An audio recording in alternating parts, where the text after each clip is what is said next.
Bagan to Yagomia, a cancer though.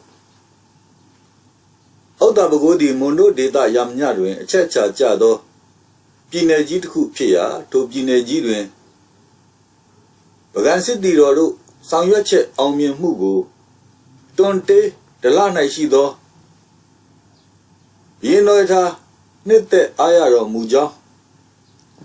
A Taudo Miama, the Saint Jadia, Janset Dama, Miazua, 1 year lady. No, I noticing you, Jama. Nubinyago, Mian Nudi, Oda Dalanarogo, Sounding the who, Georgia Lado. Told me Manuhanet, Mohammed Poyam Pity. Told the 2 Tandaman Poega, Manuhabienta no toye. Last on Panamia said that late. Bien no it goza. Chiji is a gas to be Boda Tiarogo. Gambian in the what time to be Damia Dwe. Talna Diagaro, Buba me a jaw, Donkaya. Bien no taga, Nanja lady. Ida when the Janset Dagom or Jala Doka. Janset Dadi Tandaman Puego, Mimiga, Gons on me. Lumio Chiji, Yamamia and Ape. The tone dwindle toya mi puego. Piada Usaunya, Yuchedi. Piada di the Toma giving a you. Ibinane, Lumia Jow, John baby. Yendo si my bin out the tone toya mi ye bet domia The guys are the Mda ye Gio. Lumio Chiji, Mimiro, Shibi, Puega, Yamamia nene. Sanamuna Piami Pija. Yaku Mimiro Oda Boga Momiane alone, then no other loo. The toe Momiane le a simpi on Josayami Pija. Jansidaga changing Kaga Piojabai. Tokamiana Yeba do the a changing Tiro Pjojai. The dance of Yampian. Doro the Toma in down ja on Loma way. Those are Oda Bogoma and Sonobi. Egwe, she is our Noala Pyongyang Toado. Now, no since I Pyongyang like so low. Dole, Moma de Osiro ya on Jumawa. Egua, Momariga alone ladaha. Do began to relu at the new room hopu. You boy, Yazing Aji. Any lion now, Grandma, just said Chiha, she did. Is a guy when you're like Duma, Piata, Todo Biola be 2 Miana, 10 ma, Tuabongo. Sansita, the read her like me. Told out the toe near do Twakwami, now so chain tea. Sansita, the Biadan and do Lumia, Manuhabian in the what the tone Pidu Pidamia. A name you boyago the zone the Zaglimia, Mabulo, Misea, the deep Bezaga, Piojadi. Taha Jodo, Bio Key Twelaram Hobu, Dimine Lumio Twet. Tawin go Tansanya on Lajada, look, Nalet Hajawa. Pama Goyegora Gaisago, Senzazia, Malobu, Tawon. Tema Dambi do a Gilio Tawin Yishine, Surago. I'm here to see the Dia Nijava. Irin Kaisa Dia Alina Pinelli. Should now Chindi what the she dong a twiga, Kati Pin. Tawon. Penevia, Tawin beat down. The Tawin Kiji Mama, Jola be Lupia the Via. Tai Ope Biro Nishi Lamia, Abio, the Legends Amavi. Amiaro Tawin Kaisari, Sound Yellow, Bima, Joko, no. A nation of Viga do Jo Casasa Chalabi. He, Nashi Bien. In Tai Ope Biro, Nibbound Town Goya Chow, where Aba ono. They know they can now Nibbound Town Goya Lurele. A good dolo where time be down go Tansa need Dago to Yamawe. And the Losole, Nadawe. So Nibbound Town Goya, a sound Biro, no re kama. နောင်လာမဲ့အဲ့ဒီနှစ်ပေါင်း1900ကလူတွေကိုဟေ့မင်းတို့တွေခုမှတိုင်းပြည်တာဝန်ကိုထမ်းဆောင်ရတာမဟုတ်ဘူးလွန်ခဲ့တဲ့နှစ်ပေါင်း1900နော်ထားပြင်းလက်ထက်ကလူတွေလည်းပဲခုမင်းတို့လိုပဲတိုင်းပြည်တာဝန်ထမ်းဆောင်ခဲ့ရတာပဲလို့ပြောလိုက်ခြင်းတဗျအဲ့ဒီနောင်လူတွေဟာအခုတို့နဲ့ဘာသာစကားအဝိအစားကွဲပြားခြင်းကွဲပြားနေမယ်တိုင်းပြည်တာဝန်ထမ်းဆောင်ရတာကတော့အတူတူနေမှာပဲမှန်တယ်ဂျန်စစ်သားကဝင်ရွေ့ထောက်သည်တိုင်းပြည်တာဝန်ဆိုတာကတခဏနဲ့တစ်ချိန်တည်းနဲ့ပြီးဆုံးတာမှမဟုတ်ပဲပြည်တော်စုကြီးကိုစုစည်းဖို့ဆိုတာအခုမှတို့ကအုံမြင့်ချရုံရှိသေးတာပဲနောက်လာနောက်သားတွေကမပြတ်ဆက်လက်ဆောင်ရွက်သွားရမှာပဲဤသို့အခြားလူများရှင်ပြစွာစကားပြောဆိုနေတော်လဲယတ္တတယောက်မူနှုတ်ဆက်လာ၏သူစိတ်သည်အခြားသို့ရောက်နေဟန်ရှိ၏အစပထမ၌ကြံစစ်သားသည်သူ့မယားမေဝနနှင့်သားကလေးရွှေပြင်းညီနောင်တို့ကိုလွမ်းနေလို့ဟုအောက်မိတ်မိ၏သို့သောသူ့မျက်နှာကြောတင်း၍တစ်ချက်သူ့တရိုးကိုကြစ်ကြစ်ပါအောင်ဆုပ်တာကိုမြင်ရတော့ကြံစစ်သားစိတ်လေးမိလေသည်ထို့ကြောင့်ခရီးထွက်ကြရန်ပြင်ဆင်မှုအတွက်လူစုကွဲသွားကြသောအခါ၌ကြံစစ်သားကဗျတ္တတယောက်အားနေခဲ့အောင်ဟုခေါ်လိုက်ပြီးနှစ်ယောက်တည်းရှိကြသောအခါဗျတ္တမင်းသားကတွေးစာနေတော့မဲ့ထင်ပါရဲ့ကွယ်ကြံစစ်သားကိုလက်မကြည့်ပဲလေးလံသောမျက်နှာထားဖြင့်လှုပ်ခနဲပြောလိုက်သည်ဟုတ်ကဲ့ဆရာတထုံသွေးကိုစားနေပါတယ်ဩတာဘကိုရင်ဂျွန်းစစ်တီတွေကိုအောင်နိုင်ပြီးကြတဲ့ကဗျတ္တသည်ထုံတို့တွားရောက်တိုက်ခိုက်နေလိုကြောင်းကြံစစ်သားတတိထားမိ၏သူ့ကိုဗျာဝီအာမနုဟာဘီရင်ဤအမိန်ဖြင့်တပ်ပစ်ကြသည်ကိုကလေးစားချေလိုနေကြောင်းကြံစစ်သားသိ၏ဤချိန်၌ဂျွန်းတွေကိုတိုက်ခိုက်ပြီးစ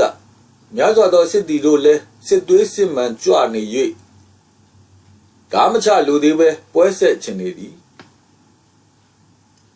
မာနကြီးသည်ရာဇဂုံမောက်သည်ဆိုသောမနုဟာဘီရင်အကြောင်းကိုလည်း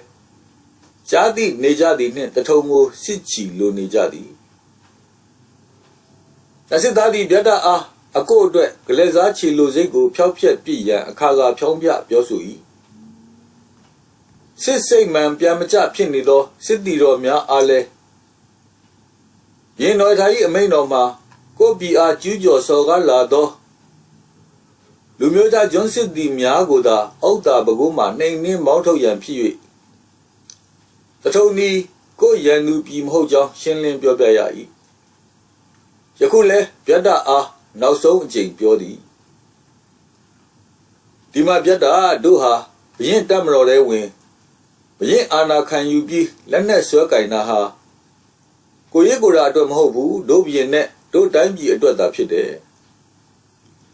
ဒါဟာစစ်သားကောင်းတိုင်းတိအပ်နားလက်အပ်တဲ့အမှန်တရားပဲတို့ရဲ့တိုက်ခိုက်မှုစွန့်စားမှုတွေဟာကိုကြိုးရဖို့လည်းမဟုတ်ဘူးရန်သူကိုမုန်းလို့ကလေးစားချေတာမျိုးလည်းမဖြစ်စေရဘူးကိုတိုင်းပြည်နဲ့ကိုလူမျိုးအတွက်လိုအပ်သောတာဝန်ကိုထမ်းဆောင်ရင်းသာဖြစ်စေရမယ်ဒီမှာဗျတ္တမင်းဟာဘာလူမျိုးပဲဖြစ်ဖြစ်ခုချိန်မှာတို့တိုင်းပြည်နေပြီးတို့ပြည်သားခံယူထားပြီးဖြစ်တဲ့အတွက်မင်းဟာဗမာပြည်ရဲ့သားကောင်းတစ်ယောက်အနေနဲ့ပေးအပ်တဲ့တာဝန်ကိုကျေဖို့အောင်ဆောင်ရွက်ရလိမ့်မယ်ဒါမှသူရဲကောင်းပြီးသားမယ်မင်းရဲ့အတိတ်ကကိုရေးကိုရာတွေကိုမေ့ပစ်ရလိမ့်မယ်ဗျတ္တသည်ဘာမှပြန်မပြောပဲတွေ့၍နားထောင်နေသည်ကျန်စစ်သားသည်ဗျတ္တ၏တင်းမာနေသေးသောမျက်နှာထားကိုကြည့်၍တထုံတို့ဦးစီးကောင်းဆောင်ဖြစ်နှင့်လွတ်တဲ့မလွတ်တဲ့စဉ်းစားသည်သူ၏ဌာနေဟောင်းသူကျွမ်းကျင်သောနေမြေဖြစ်ပါလျက်သူ့အားတာဝန်မပေးအပ်ပြန်ပါလေဗျတ္တတိတ်ခါကြဆင်းရော့မည်သူ့အတွက်နစ်နာလှပေမည်ထို့ကြောင့်ကျန်စစ်သားကဆက်၍ပြောပြန်သည်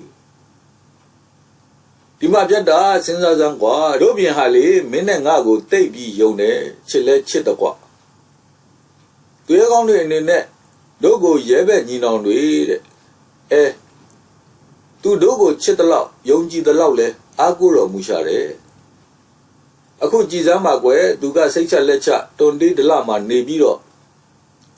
ဒီကိစ္စကြီးတို့ကိုပုံအပ်ထားတာပဲဒီတော့ဘုရင်ရဲ့ယုံကြည်မှုကိုခံယူရသည့်အတိုင်းဘုရင်ရဲ့ဆန္ဒပြေဝအောင်ဆောင်ရွက်ဖို့ဟာလူတိုင်းရဲ့တာဝန်ဖြစ်နေပြီအဲ့ဒါမှတွေ့ဖယ်ရင်ဖြင့်အိန္ဒိယ၌ပြတ်တတ်သည့်ဖြတ်ခနဲ့လှုပ်ရှားလာကတော်ဝါရဆရာရဲ့ကျွန်တော်နားလည်ပါပြီဟုသူ့မျက်လုံးပြူးကြီးများနှင့်ပြောလက်ကျန်စစ်သားလက်မောင်းကိုဆက်ခနဲ့လှမ်းကန်လိုက်သည်ကျန်စစ်သားသည်သူ့အားမလိုလားလျင်အေးကလေးနှင့်မျက်နှာလွှဲပစ်ခဲ့နိုင်ကြောင်းသိသည်ယခုသူ့အားစိတ်ရှည်လက်ရှည်နားချနေသည်မှာကျန်စစ်သားကမိမိအားမြည်မြထောက်ထားညှတာမှုရှိကြောင်း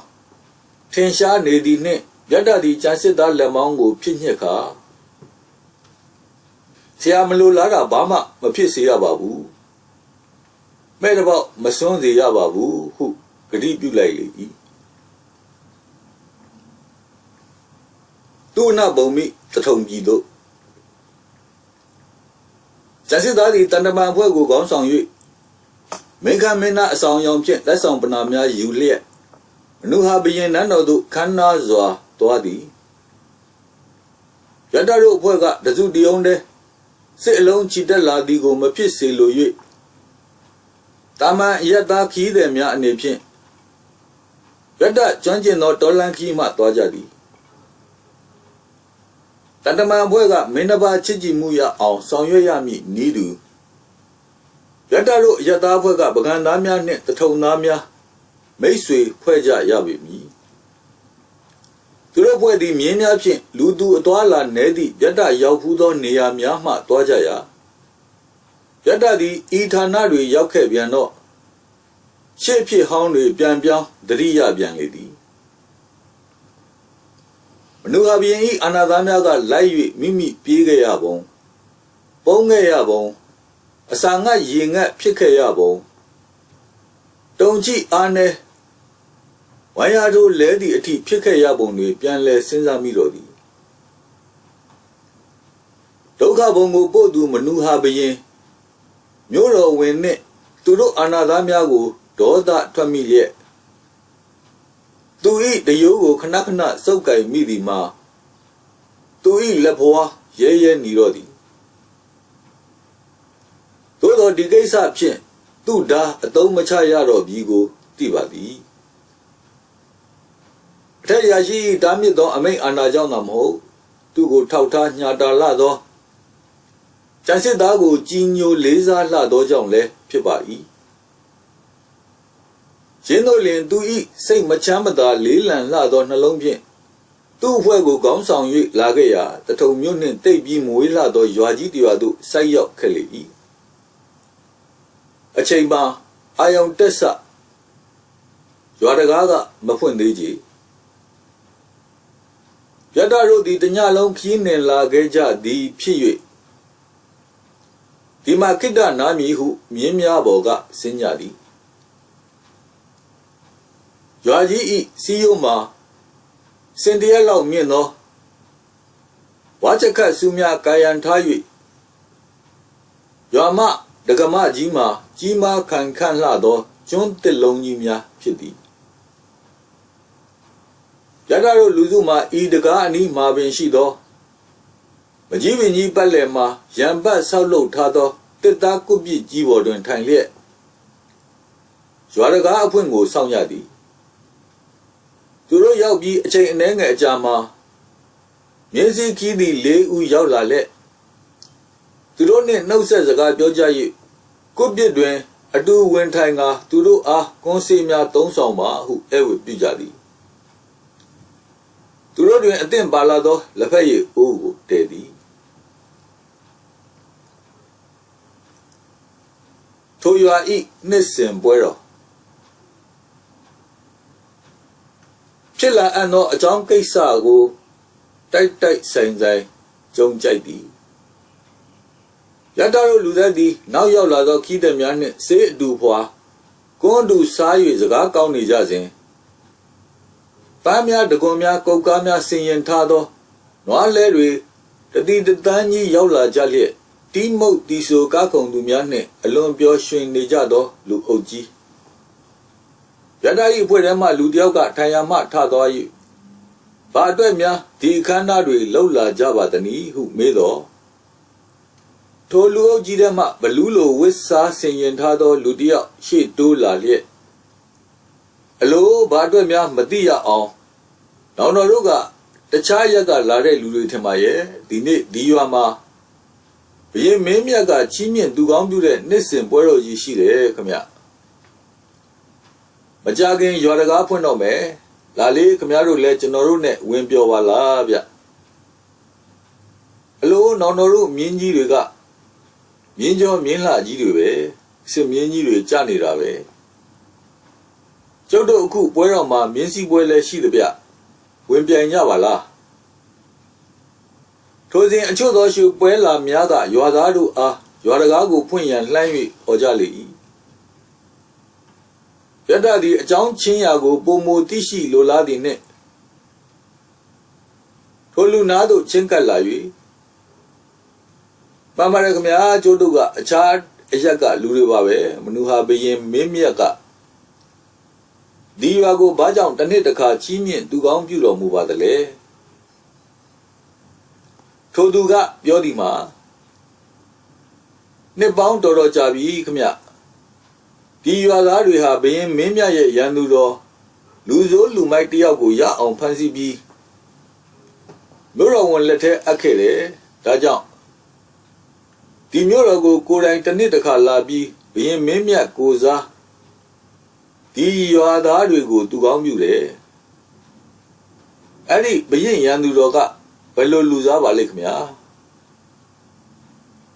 Yada Matania Shila, some me milido. Pelayacha, Dinabaga Yolare, Lumeja Tiabe, Mia. Tudamiga, Jawi. Yada di Chacheme, Metong, Nidoy, Ango Chile. Tu Gami Chongada Wigo Miana Pong on Switcher like thee. We own nega the Yogo Chichiba on so midi. Na go Pambida. Di Yadari go, say Tema, ye like thee. Jada say go Yasami do Anishi do Boga, swear called Doy. Could be Bobian Tansy let Tido than Pien. The Ditawa, say Temasia, so ye. The pay jand quick, near baby. The pay will go judo, Jada e lemma, donady. To say Yandy, begin this are on it, Chanceta, Peta Gedo, Grido Pien, Navan Lonedy. Tozin Bioshin Sunyanido, Nauta later out Yolavandi. He led with my Brahma led with trap. Kana Zoa Momantadi, Chudan Tanyan Pien. Naro Ikajo de Zamiale, alone Lapa lady. Palado Lumia Male. Memurano e away the Zane. Mura women love ye, Alo leave you. The yoga or like Lay. Yadaro Luzudi could be Boma singer. Amiani room yema do tell you, Ugang Nojayadi. Yada the Alaba zone Pisenado, lay in Boma, Tiro Mone, Muro, Miadi. To lay now Maro, changing like a Zakin Lajadi Ludizu. Yada the Brahmana below Zakin Ladigo Mati Deve, say when Zazwa, sound genie. Tuloi Zat a Yeva zone, Zasama. Lenchas or Tamain Witado Yojadia. Yanama Kalanin do on Semia Chetadi. Toludi Yemba Tuga, Mojin Chale. To that go Chana Bibayan, Daumanidi. The way Zasam Yaga, Matana Manyata. Young Long Shong Chale, Lamia, Damia Pien, Tomi, Komi, Hambulo, Nijadi.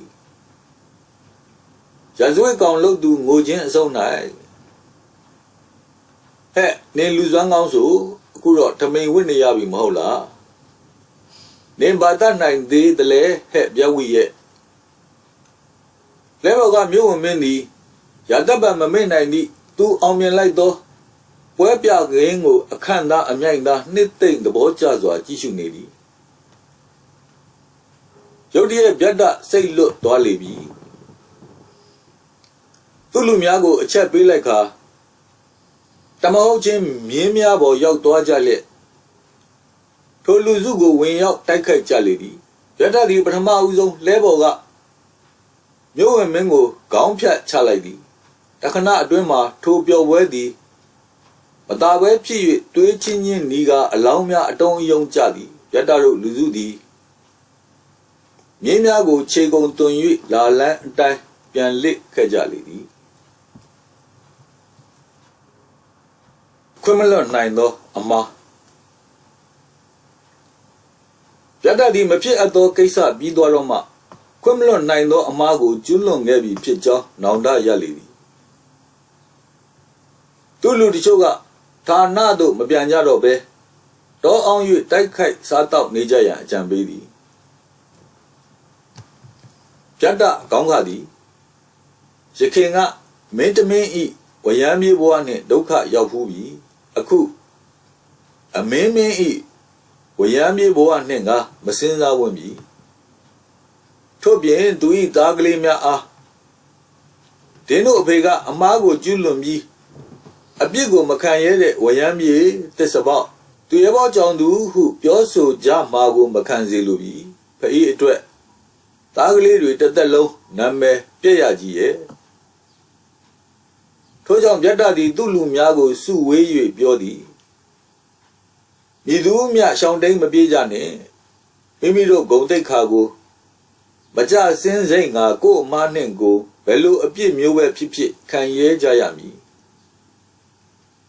ထို့ပြင်ဒီကိစ္စမှာမိမိကခေါင်းဆောင်မိမိကအမိန့်ပေး၍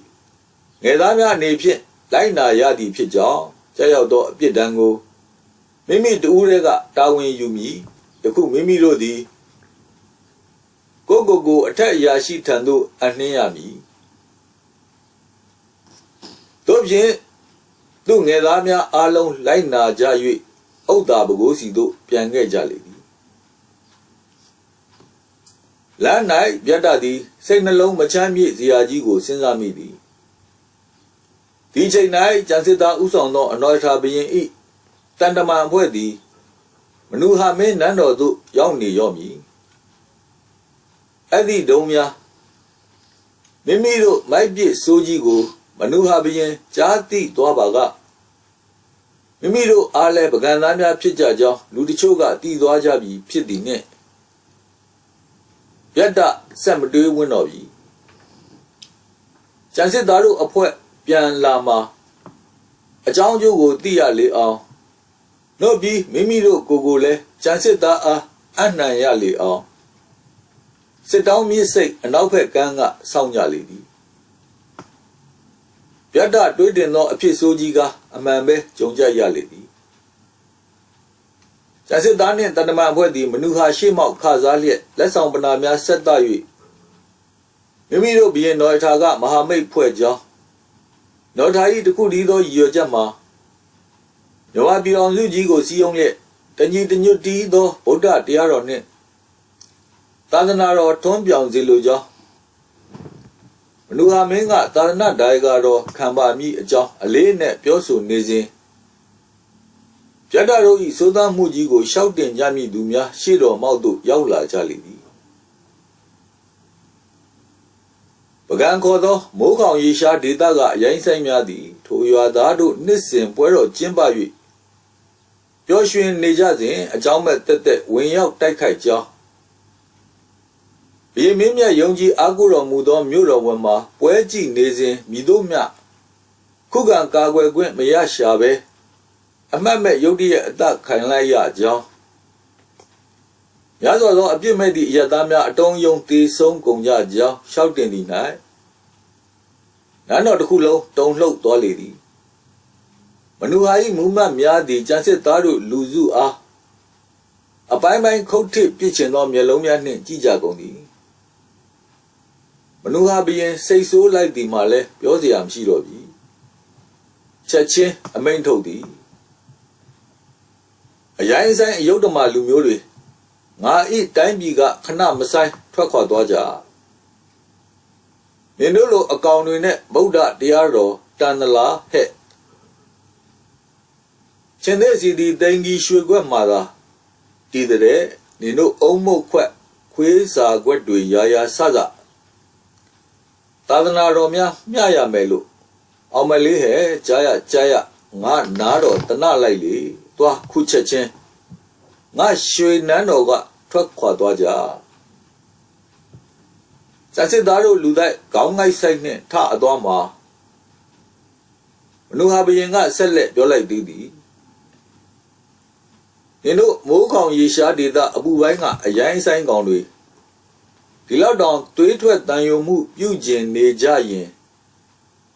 နင်တို့ဘရင်ကိုပြောလိုက်တထုံမှာလိုချင်တာရှိရင်စေနာနဲ့တော့မရဘူးတရားထားလောက်အောင်မထိုက်တန်မှုတတိရှိရင်စစ်လာတိုက်လှဲလို့ငါရာဇသံပေးလိုက်တယ်စစ်သားတို့ပကံတဏ္ဍမများမှာတထုံမူမှတ်များဤလောင်ပြောင်ခြင်းကိုလည်းခံရသေးသည်သူတို့သည်တထုံမြို့မှအမြန်ဆုံးထွက်ခွာခဲ့ကြ၍ဥဒ္ဒါဘဂုသို့ပြန်ခဲ့ကြသည်စစ်တောင်းမြစ်ကမ်းမှာအသင့်ဆောင်နေကြသောဗျတ္တတို့လူတိုင်းနှင့်တွေ့ကြသည်ဗျတ္တနှင့်သူလူများသည်သူတို့လက်နက်များကိုကျန်စစ်သားအားထိုးအပ်ကြ၍ပြုခဲ့သောအမှုကိုဖွင့်ဟဝန်ခံပြီးကျန်စစ်သားစီရင်သမျှခံမာတော့မည်ဟုရှေ့မောက်မှာ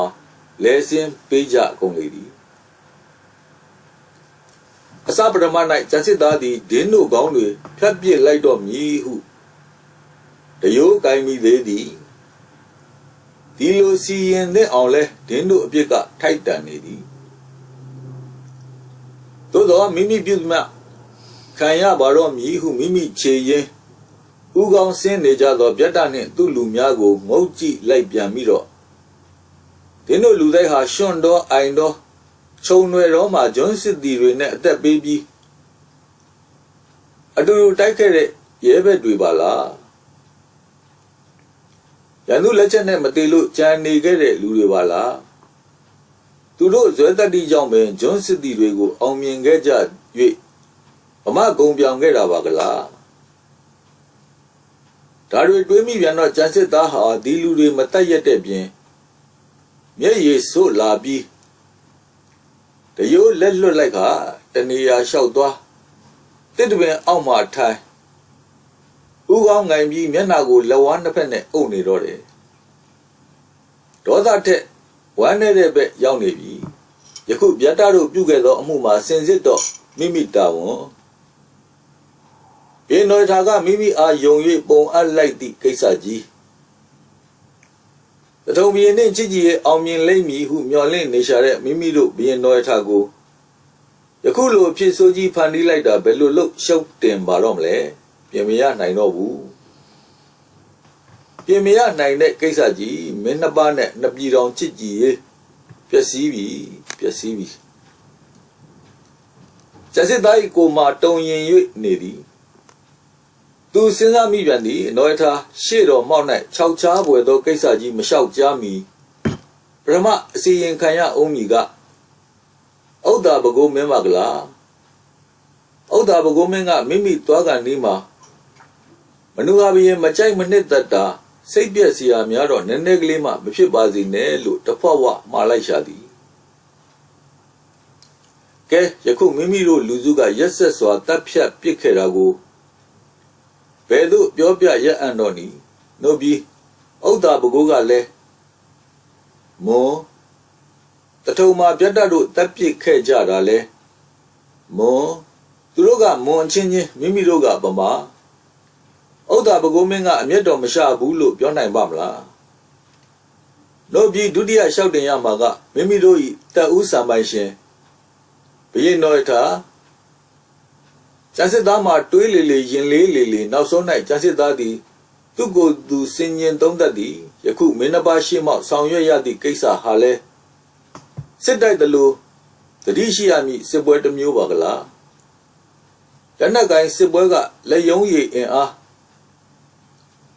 အခုစစ်ပွဲကစိတ်သက်အင်အားငါစွမ်းမကားဘလောက်ရှိသလဲဆိုတာသိရတော့မပေါ့လေဟုသူ့စိတ်သူတင်းလိုက်ပြီးတကားလားစစ်သားသည်ရှေ့လာမည့်ဖြစ်အင်ကိုရဲရင်စွာပင်ရင်ဆိုင်တော့မည်ဟုဆုံးဖြတ်ချက်ချလိုက်ခါသူလူများအားမြင်းများပေါ်တက်စီပြီးဥဒ္ဒါပကိုးသို့အလင်းအမြန်ဆိုင်ရလေ၏ကဲလာကြဟိဗျတ္တတို့တရင်စိုးကြီးအရင်တို့ကရောက်နေမှကောင်းမဟိဒုတိယချိန်တဲ့ညပကိုးသို့ရောက်တော့ဇာစစ်သားသည်စိတ်နှလုံးလေးလံစွာဖြင့်ဥဒ္ဒါပကိုးမင်းအားမိမိတူရီခစားခွင့်ပြုပါရန်တောင်းခံပြီးဗျတ္တတို့လူစုကျူးလွန်မှုတွေကိုရှောက်တင်သည်ပြည်လျင်ဤရာဇဝတ်သားများအားအရှင်းလက်ထဲသို့အားလုံးအနှင်းပါသည်ထိုက်တန်သောအပြစ်ကိုစီရင်ပါတော့မိမိလည်းသူတို့ခေါင်းဆောင်မှုတာဝန်ရှိပါသည်မိမိအားလည်းအရှင်ကြိုက်သလိုစီရင်တော်မူပါဟုဆိုလေတော့ဥဒ္ဒါပကိုးမင်းမှာဗျတ္တတို့ရက်ဆက်မှုကြီးအတွက်စိတ်တော်ကိုထိခိုက်ပါသည်သို့သောမိမိပြည်နယ်အတွက်အသက်ကိုဆွန့်၍ဂျွန်းစစ်တီတို့ကိုတိုက်ပေးထားသောဤလူများအားအပြစ်ဒဏ်တော့မပေးရတနာ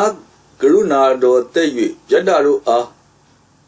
သူတို့ပြည်တော်ထားလက်ထဲသို့အယံသာဂျန်စစ်သားကိုပြန်လွှတ်လိုက်လေ၏ထို့ကြောင့်ဂျန်စစ်သားသည်တွန်တေးဒလသို့တွားရန်ပြင်ဆင်ရပြန်လေသည်ထိုစဉ်သူခင်ဦးကိုတတိယသည်ခဏတစ်ဖြုတ်နှုတ်ဆက်ဖို့အချိန်ခွင်ကလေးမှမရပါလားကွယ်နေထိမခံတဲ့ပန်းကလေးလိုနုနယ်လှတဲ့အချစ်အညွအယူအရနဲ့အစမပြတ်ငွေ့နေအပ်တဲ့ထွတ်မြတ်သူစားတကလျာလေးဟာငါလိုတရက်မနာအသက်တပြားနေရတဲ့စစ်သားကြီးနဲ့မှလာပြီးချစ်ရဲငင်မိတာဟာမလျော်ကန်လေခြင်းကွယ်ကျန်စစ်သား၏စိတ်ထဲမှာညှဉ်းညူမိလေ၏သူ့ရင်မှာစီးလေရှိသောခင်ဦး၏မြတ်ဘဝလေးကိုတယူတရကင်တွယ်ကြည့်ရှုမိပြန်လျက်ဒီမြတ်ဘဝလေးကိုလေဝေလာလို့ရုတ်တရက်ကြိုက်ကြိုက်လေပွေတိုက်တယ်လို့ကမန်းကရန်ဖြစ်ပေါ်လာတဲ့တို့ရဲ့အချစ်ဟာဘယ်လိုများအဆုံးသတ်ပါလိမ့်မလဲ။အော်သူလေးကငယ်ငယ်16နှစ်အရွယ်ဆိုတော့အသိဉာဏ်လည်းမပြည့်စုံသေးဘူးနှလုံးသားလည်းမခိုင်မာသေးဘူးကလေးစိတ်ပဲလေတော်တော်ကြာမိမိပျောက်ပျောက်ဖြစ်သွားမှာပေါ့နော်ဖြစ်သွားကောင်းပါရဲ့ဇာစစ်သားသည်သူ့ကိုယ်သူဖြေသည်သို့သောရင်းကအပေါ်ယံစိတ်မြဖြစ်၍အတွင်းစိတ်ကမူဒီသို့ဖြစ်လိမ့်မည်ဟုလည်းမယုံဖြစ်လဲမဖြစ်စေခြင်းစင်စစ်ကအချစ်စိတ်သည်မွေစိတ်နှင့်တူသည်ကြီးသည်ငယ်သည်မဟုတ်မွေကြီးဤအစိတ်သည်မွေလေးဤအစိတ်နှင့်မခြားနာတကဲ့သို့ပင်ဇာစစ်သားသည်ဥဒ္ဒါပကိုးမင်းနှင့်တယောက်ချင်းတက်တစိတ်တွေ့သည်ဆိုစေကမူနန်းတွင်သူများမသိပဲနေအံ့လောခင်ဦးသည်ဇာစစ်သားပကိုးသို့ပြန်ရောက်လာပြီကိုကြားသည်၌ချစ်သူနှစ်ဦးတွေ့ဆုံရန်ကြံဆောင်လေသည်ဇာစစ်သားသည်တွန်တေးဒလသို့တွားဖို့ပြင်ဆင်နေရ၍အလုတ်များနေဆုံးအချိန်တွင်ခင်ဦး၏အထိန်တော်ကြီးရောက်လာရာဇာစစ်သားမှရုတ်တရက်အံ့အားပင်တင့်သွားသည်ခင်ဦးချင်းဆိုလိုက်သည်မှာယခင်နေရာယခင်အချိန်တွင်ယခင်ကဲ့သို့ပင်လာခဲ့ရန်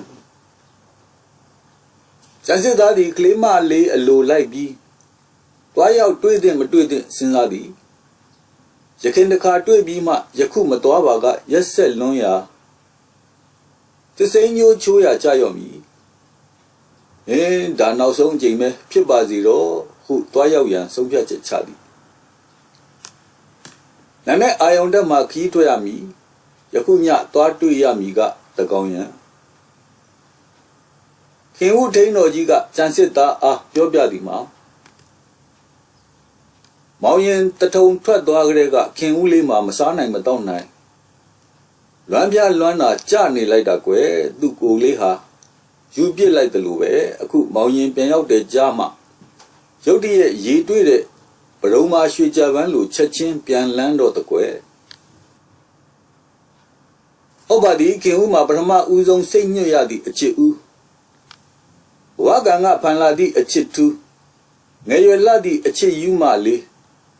ချစ်သူနှင့်3-4ရက်မြဝေးလိုက်ရသည်နှင့်မျက်နှာကလေးအတော်ချောင်ကျသွားသည်ကိုစံစစ်သားသည်ထိုညတကောင်ရန်တစောင်းမုံလိုက်ပြီးကျော်9ရက်လာဤအောက်မှာဘယုနာတဲစွာနှင့်မြင်ရပါသည်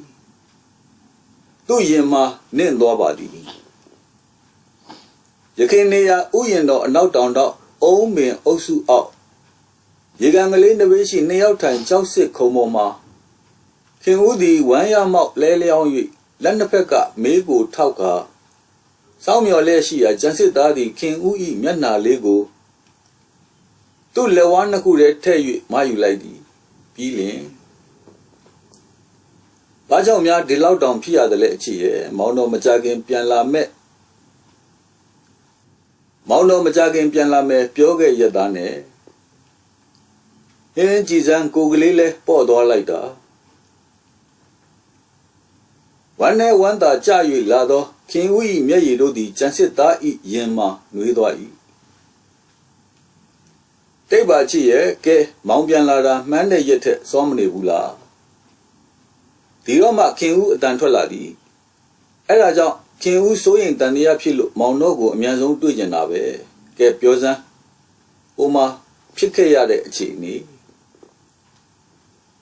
ဒီတော့ကျန်စစ်သားကိုမှတွန့်သွားသည်နှုတ်ကတန့်သွားသည်ကျန်စစ်သားမှာဖြစ်ပြက်လာခဲ့သည့်မကောင်းသတင်းကြီးကိုအပြောရခက်မပြောရက်ဖြစ်သည်၌ခင်ဦးသိပါပြီကိုင်းစစ်ဖြစ်ကြရတော့မယ်မဟုတ်လားဒီတော့မှကျန်စစ်သားကလေးလေးကြီးခေါင်းညိတ်လိုက်လေသည်ထိုအခါခင်ဦးသည်ကျန်စစ်သားနှင့်ဘေးချင်းရှင်ထိုင်လိုက်ပြီးသူ့ဘယ်ဘက်လက်ဖွားလေးကိုညာလက်ညှိုးလေးနှင့်ထောက်ခါကဲမောင်တော်ပဲပြောခဲ့တယ်ဘယ်သူမှစစ်ကိုမလိုလားဘူးမောင်တော်တို့ဘုရင်ကလည်းမလိုလားဘူးနှမတော်တို့ခမည်းတော်များကလည်းမလိုလားဘူးဆိုပြီးကဲခုတော့ဘယ်သူကစစ်ဖြစ်ချင်တာတဲ့လေပြောစမ်းကျန်စစ်သားနှုတ်ဆက်နေ၏တကယ်မောင်တော်တို့တွေပဲတိုင်းပြည်လဲပြီးတော့ချစ်ကြည်ရေးတဲ့ငြိမ်းချမ်းရေးတဲ့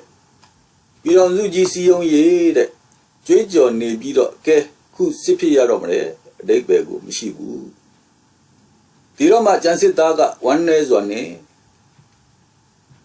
ပြောတော့နှမတော်ရဲ့မောင်တော်တို့အဖြစ်ကတော့လော်ရင်းနစ်တာပါပဲဘာမဟုတ်တဲ့ကိုရေးကိုရာရန်ညွင်းရန်စကလေးကပြည်တော်မင်းကြီးစစ်ခင်းစရာဖြစ်လာတာဟာဝမ်းနေစရာပါပဲအော်မောင်တော်ကဝမ်းနေသလားမောင်တော်တို့ကဝမ်းသာတယ်မဟုတ်လားမောင်တော်တို့ကစစ်တိုက်နေရရင်ပျော်ပိုက်တဲ့လူမျိုးတွေမဟုတ်လားကျန်စစ်သားကခင်ဦးနှကန်းလေးကိုပိတ်လိုက်ခါပြောရလိုက်လေနှမတော်ရဲ့လူသားချင်းချင်းတတ်ဖြတ်ရတဲ့တွေးထွက်တန်ယုံမှုကိုဘယ်သူလိုလားပါမလဲမလွဲမရှောင်သာဖြစ်လာလို့ရင်ဆိုင်ရတာပေါ့ဒီဘက်လက်နားထောင်စမ်းနှမတော်မောင်တော်စစ်တိုက်ရတာဟာလေသူရဲကောင်းကြီးဖြစ်ချင်လို့လည်းမဟုတ်ဘူးကျော်စောကိတ္တိရှိချင်လို့လည်းမဟုတ်ဘူးကိုရေးကိုရာကောင်းစားဖို့လည်းမဟုတ်ဘူးကိုဘရင်နဲ့ကိုတိုင်းပြည်မှာကြားရောက်လာတဲ့တာဝန်ကိုထမ်းဆောင်ရတာပဲကဲမနေ့ဆိုရင်မောင်တော်တွန်တေးတလကိုစစ်ပြင်ရအောင်သွားရတော့မယ်ခုခဏလေးမှာစစ်ကိုမေ့ထားစမ်းမရစေအချစ်ရဲ့ရွှေလမင်းသည်ရှွန်းတာနေ၏လေပြေလေညင်းနှင့်ရေကမကြာရနတ်ကတတင်းတင်းနေ၏ညငတ်တို့၏တစ်ချက်အော်သာမှတပါတိတ်ဆိတ်နေ၏ချစ်သူတို့ချင်းဆိုတွေ့ကြသည်မှာတကောင်ရန်တစောင်းမုံလာပြီကျော်9ရက်ဤလာမင်းကြီးကကောင်းငင်ခီးဤလေးပုံတစ်ပုံမှာယခုတဝက်ကျော်၍လမွန်းတဲ့သောအခါလင်းကျက်စော်ပြီးဖြစ်၍ခင်ဦး၏ထိန်းတော်ကြီးကကိုထင်ပြသလိုဘွားကနေပေါ်လာက ယုံတက်တော်မူအကြောင်းပြီးသို့ပြောလိုက်သည်နောက်ဆုံးခွဲကာနီးတွင်ခင်ဦး၏ပူနွေးသောမျက်ရည်တို့သည်ကျန်စစ်သား၏မျက်နှာကိုတုပ်လိမ့်၍နှုတ်ဆက်လိုက်လေသည်